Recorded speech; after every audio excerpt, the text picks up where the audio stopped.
Hi, I'm Uros and I'm a product manager at Pessl Instruments. This session is divided into two parts. In the first part, we will see an example of Pessl Instruments equipment used in a non-standard agribusiness way with a bit more focus on technical aspects of LoRaWAN connectivity. In the second part, we will check out LoRaWAN usage in agriculture, where we're present for more than 35 years.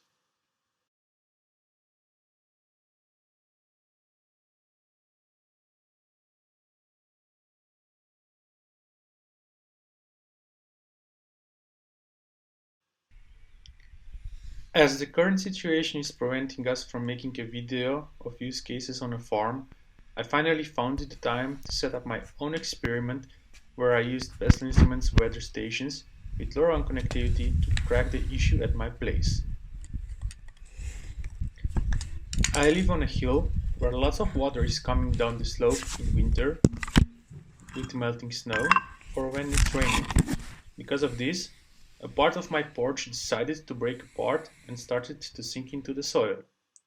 To find a proper solution, as a first step, I want to measure the soil moisture and rainfall on the location.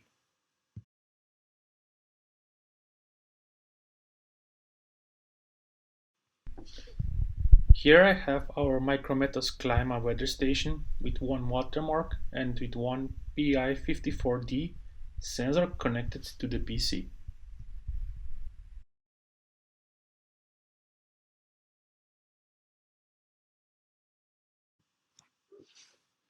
On the left side, you can see the Teraterm application. This is connected to the COM port which the station generated.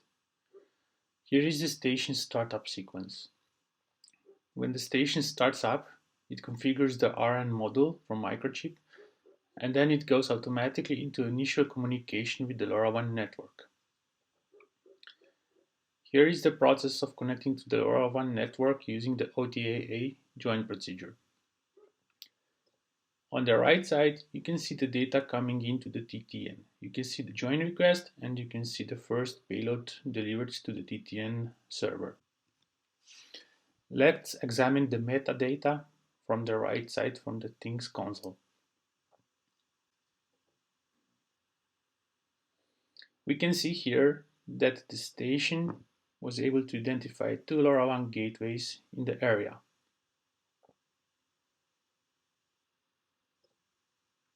Let's quickly check the station settings.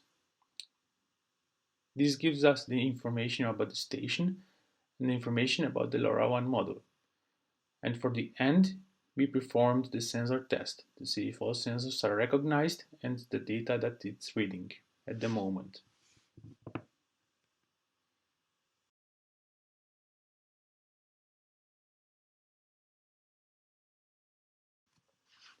In the backend, we've connected the field climate servers with the TTN using the MQTT protocol. We are storing all the data coming in from the TTN in our Mongo database. Metadata allows us to check the signal strength and the local gateways.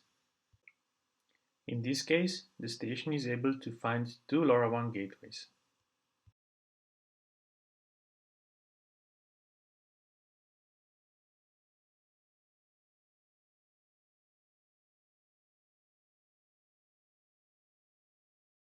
Let's log in to our field climate platform. Here, the clients can see the data that is coming from their stations.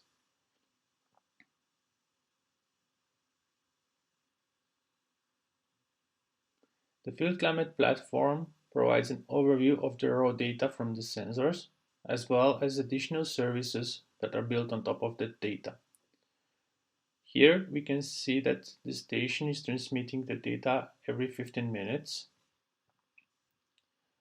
and that it was transmitting the data on every minute in the past. The station transmitted the air temperature, average minimum and maximum, precipitation, and the PI54D soil moisture value, and the value from the watermark sensor.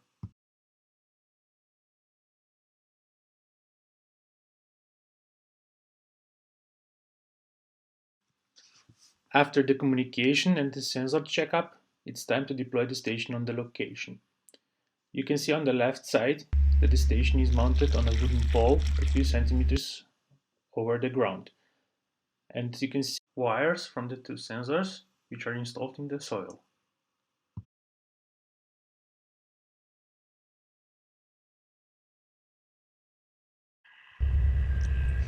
Here is an overview from the station's perspective. On the left side, you can see a very distant tower on the hill where one of the gateways is located.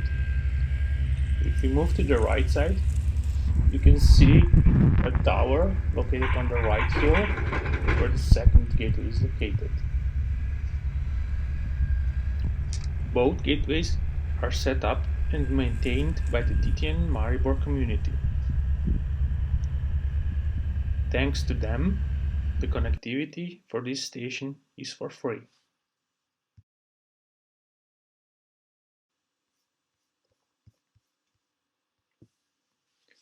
Here on this map, we can see the locations of these two gateways. The first gateway is on distance approximately 3.5 kilometers from our station. This is on the right side.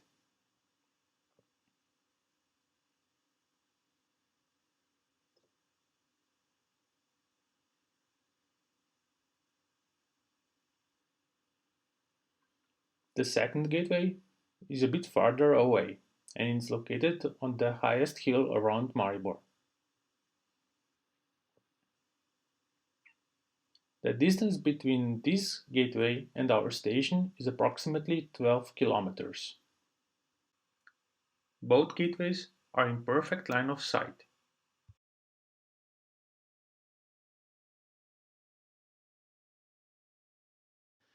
With the gathered data, I hope to get some concrete values on the soil moisture around my house and how the rain affects it. I've also enabled a localized weather forecast for my location to enrich the information from the gathered data and to help me have a better decision for work planning around the house. Next step will be the integration of automatic alerts, installation of 120 cm long soil probes around the house, and connecting everything to the smart home system. Let's move to the second part of this presentation, to the experts in agribusiness precision and smart farming. We will show different projects from different countries and what all we can deliver with our system. Give you a quick example. We are collaborating with 15 farms on FFG project in Austria. Modern dairy cows are bred and fed for high productivity. As a result of this, the udders are highly productive bioreactors. Along with milk, cows' highly active metabolism produces a lot of heat which has to be transferred away from the cows. As a result of the need for high productivity, the awareness of dairy farmers of the heat susceptibility of cows has increased. Optimum temperatures are in the range below 18 degrees. Temperatures above 24 degrees are already significantly reducing the productivity of a herd. LoRaWAN low-power radio communication allows us to place numerous sensors in an environment and transmit all data with one gateway through the farm's internet connection to specific web service. We are monitoring temperature and relative humidity in different areas of the stable, and we also have systems placed outside of stables to monitor moisture, soil temperature, and cow's food supply temperature. Now established LoRaWAN connectivity provides opportunity for future expansion of smart systems on these farms.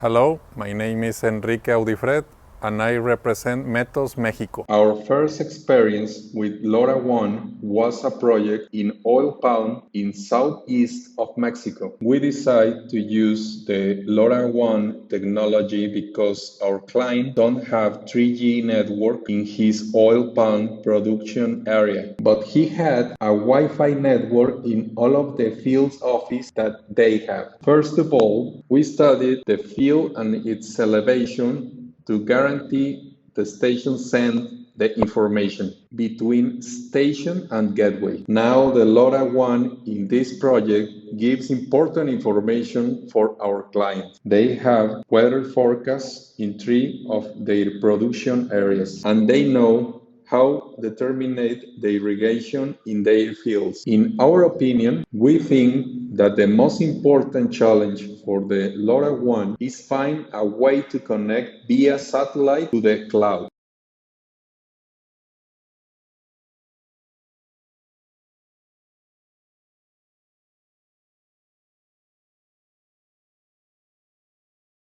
Hi, my name is David Watoff and I'm the General Manager for Pessl Instruments here in the UK. The UK doesn't have national LoRa coverage, but this hasn't stopped the deployment of LoRa devices. Back in 2018, Norfolk County Council partnered with the Things Network to provide LoRa connectivity across the region. Today, Norfolk has 32 gateways covering all of the major towns and their neighbouring rural communities. Norfolk has some of the most fertile soils in the country, where it is possible to grow a wide range of crops including wheat, potatoes, field salads and lavender. Last year I worked with my local distributor Ben Burgess and introduced to farmers the benefit of using LoRa-enabled devices to improve their irrigation practices. During the growing season, farmers were able to measure their soil moisture regularly and schedule their irrigation accordingly, which not only reduced their costs but improved their crop quality as well.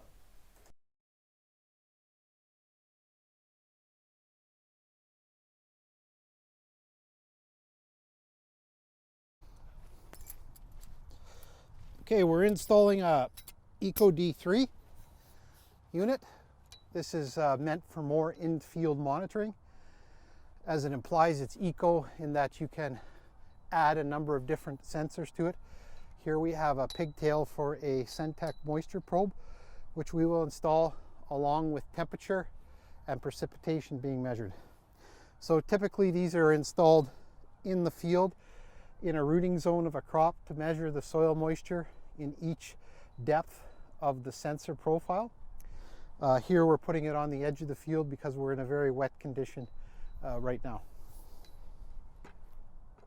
So we have the pipe pounded in. We face the solar panel south. Same procedure. Make sure everything's level and plumb. Tighten up your clamps. The height at which you install this can vary dependent upon the type of crop. So if you're in a corn crop, you may and probably want the top of the Eco D3 unit to be out above the corn so that it has clear transmission, or you may want it lower in the crop if you're in something like a wheat crop, lower down. Here we have it fairly high, just to show you a high install of an Eco D3. I'll continue to tighten up the clamp.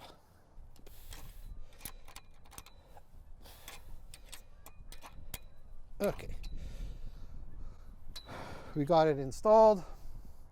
We just want to check the levelness of it. Use our handy dandy level. Pretty level. Pretty level.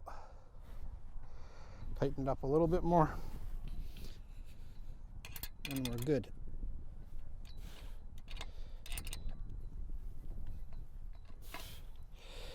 Same operation pack around the bottom. You now have a station communicating through the nearest cell tower the current data. Okay, this is a Centec drill and drop probe. It has a special tapered bit that you auger the hole with, and the probe is actually tapered. It's measuring soil temperature, soil moisture, and soil salinity every 10 centimeters along the length of the probe. So it gives you a very, very detailed look at what's happening in the rooting zone of a crop, or where the soil moisture is in the crop, or where the soil temperature is, or salinity. This then is pushed into the hole that's dug here and drilled. So you simply push it down hard into the ground. I'm not pushing it down in this case because the ground is super saturated and I would not be able to remove it without a great deal of effort. So this would be pushed down so that this part is level with the ground surface. You then have a probe measuring, as I said, every 10 centimeters, soil moisture, soil temperature, and soil salinity. The wire, of course, would be run along the ground. You can put electrical conduit on this because some animals seem to like to chew this, mice, coyotes. And then this cable is then tightened with zip ties around the pole to give it a good tight connection.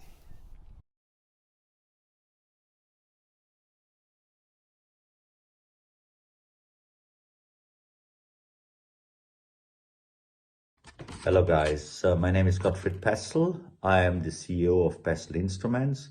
We are an Austrian multinational. We are active in about 50 countries all over the world.